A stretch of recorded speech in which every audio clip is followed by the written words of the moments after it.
Queridos irmãos, o Evangelho hoje nos fala sobre perdão. Pedro pergunta a Jesus quantas vezes devemos perdoar.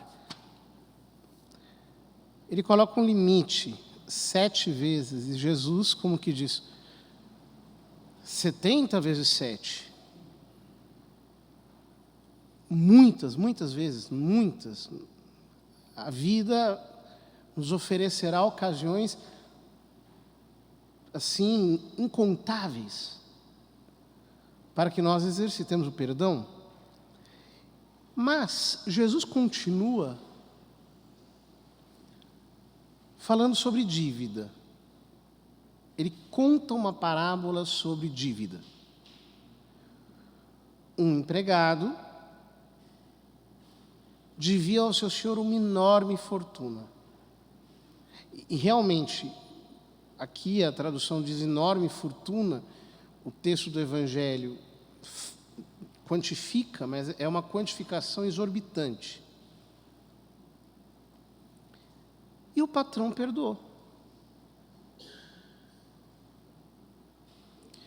Mas quando o perdoado encontrou um devedor, ao invés de lhe perdoar a dívida, aplicou com ele o rigor.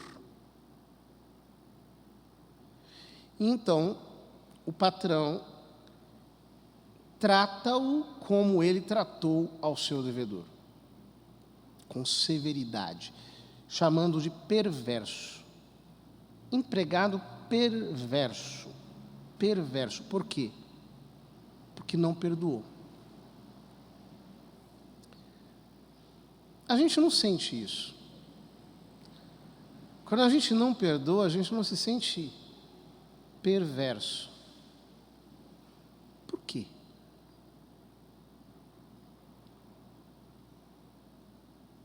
Porque, na verdade, nós não sabemos o quanto nós devemos a Deus. O pecado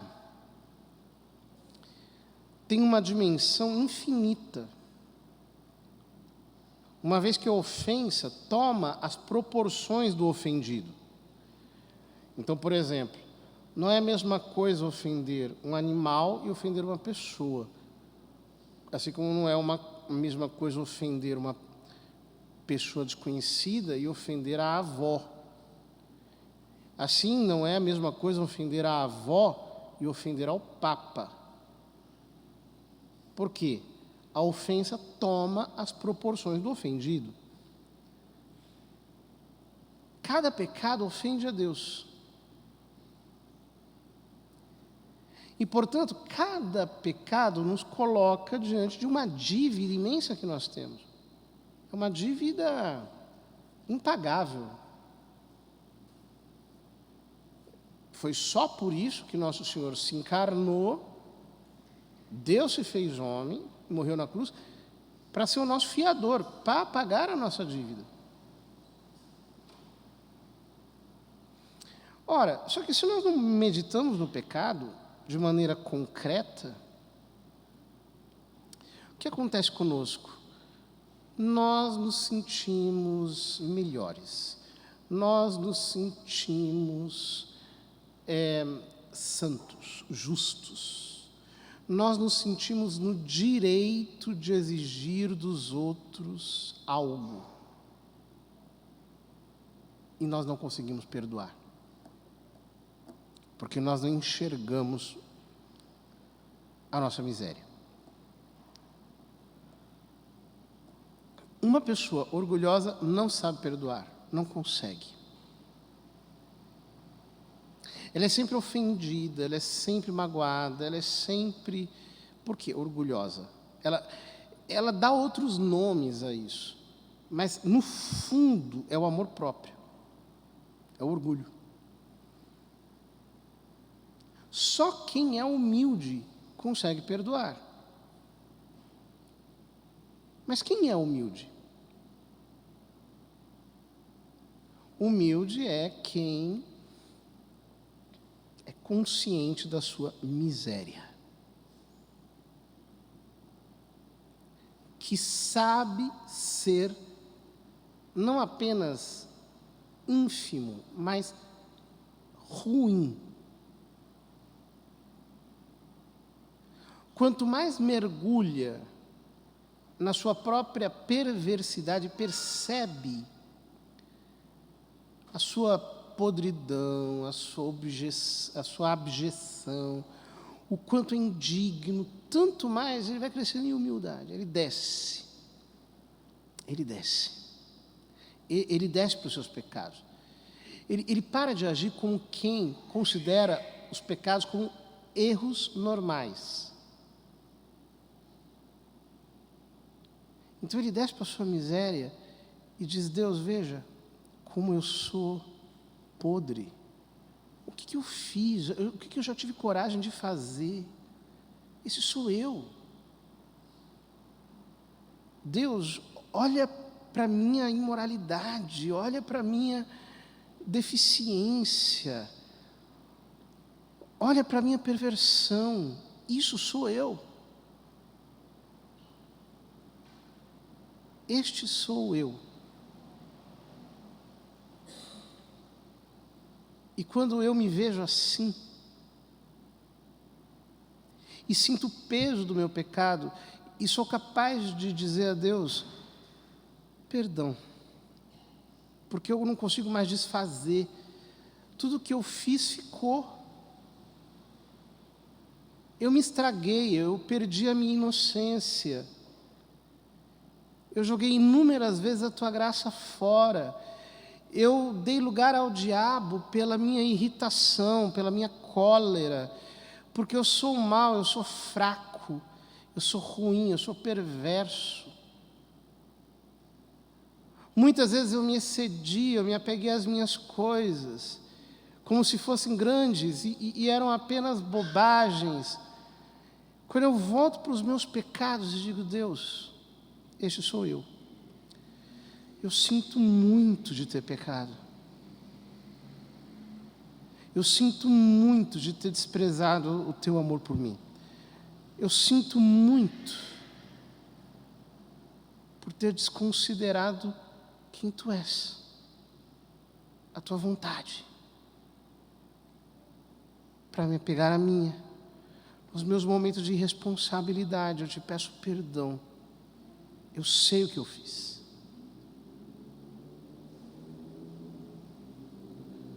Quando eu desço no meu pecado,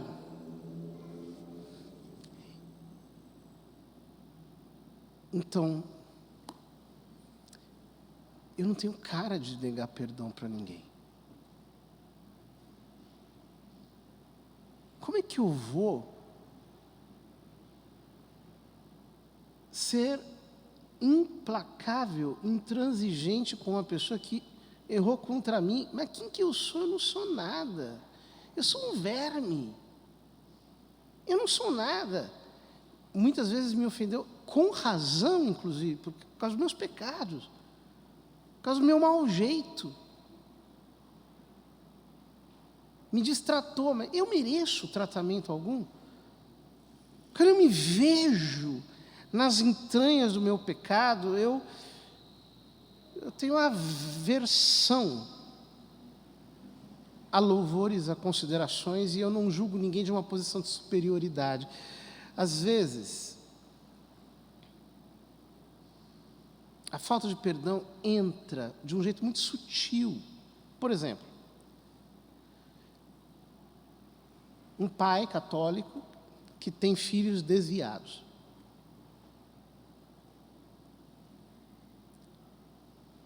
E sofre. E geme. E fica indignado. E fica desgostoso. Você já perdoou o seu filho por ele não ser aquilo que você gostaria que ele fosse?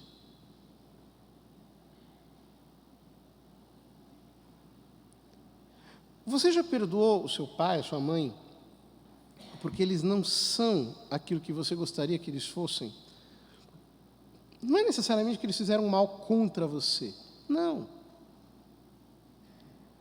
Mas as suas expectativas foram assim, desiludidas. E eu preciso perdoar. Eu preciso dar perdão, eu preciso dizer, está livre de expectativas minhas, Deus cuida.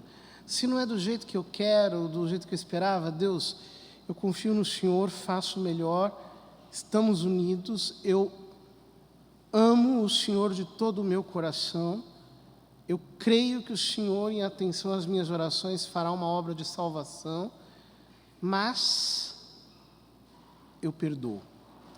Eu quero amar do jeito que Ele é. Eu perdoo. Eu encho meu coração de leveza. Por quê? Tantas vezes eu te ofendi. Eu não sou aquilo que o Senhor queria que eu fosse. Eu me estraguei ao longo da vida. E veja o trabalho que eu estou dando ao Senhor para me purificar.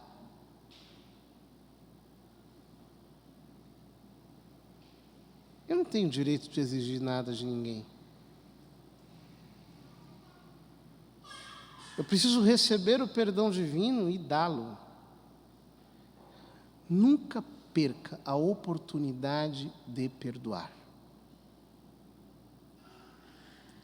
Cada vez que uma pessoa te ofender, perdoe. Cada vez que alguém te prejudicar, perdoe. Não perca, isso é tesouro. Porque isso significa que nós estamos praticando a humildade em nível profundo. Significa que nós sabemos quem nós somos. Está na hora de jogar fora esta lista de agravos.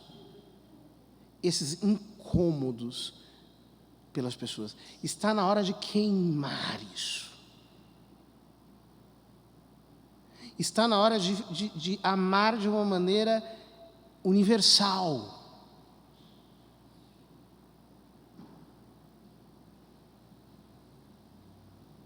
Quem são as pessoas que você precisa perdoar? Se você não perdoa, você é perverso. É o que Jesus diz no Evangelho de hoje. E todos nós temos que nos colocar aqui nessa posição de Daniel intercedendo por Israel. Ele diz: nós estamos reduzidos ao mínimo. Somos os mais humildes de toda a terra por causa dos nossos pecados. Nesse tempo nós estamos sem chefe, sem profeta, sem guia, porque as pessoas, elas culpam os outros, né? Mas sabe de uma coisa, você tem o chefe que você merece. Você tem os pastores que você merece. Você tem aquilo que você merece. As pessoas jogam a culpa para os outros, só para se sentirem melhor. As pessoas não querem o arrependimento. No fundo, elas não querem. Elas querem se sentir bem consigo mesmas. Elas querem se sentir certas. Elas querem se sentir aprovadas e aplaudidas. E a nossa geração é desgraçada, porque ela está se tornando cada dia mais imunizada contra o arrependimento. Porque aprende que nada é pecado, que nada ofende a Deus, que tudo tem que ser aceito, tudo é correto. E está se tornando uma geração insensível, orgulhosa, soberba, arrogante, que pisa nos outros e vai piorar.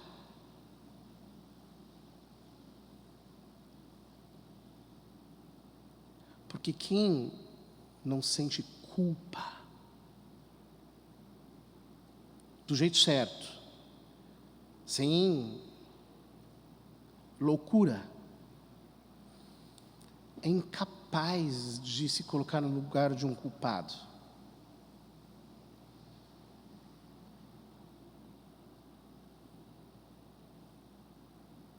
Daniel diz: de alma contrita e espírito de humildade sejamos acolhidos. E como nos holocaustos de carneiros e touros, e como nos sacrifícios de milhares de cordeiros gordos, assim se efetue hoje nosso sacrifício em tua presença, e tu faças que nós te sigamos até o fim. É uma oração que o sacerdote faz durante a missa, na hora do ofertório, quando se inclina. De coração contrito e humilde, sejamos, Senhor, acolhidos por vós. E seja o nosso sacrifício de tal modo oferecido que vos agrade, Senhor, nosso Deus. Nós temos que colocar no altar do Senhor esse arrependimento, do qual a gente foge, porque a gente não pede para Deus: Deus, eu quero chorar os meus pecados. Dê-me a graça de eu ficar desolado comigo mesmo. Faça-me perceber que eu não sou nada. Ajuda-me a descer no pó. Nós não pedimos isso a Deus, porque nós sempre queremos nos sentir bem e certos por causa da nossa vaidade.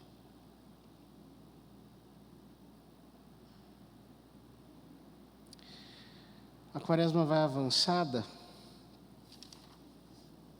e é hora de nós fazermos uma revisão na nossa alma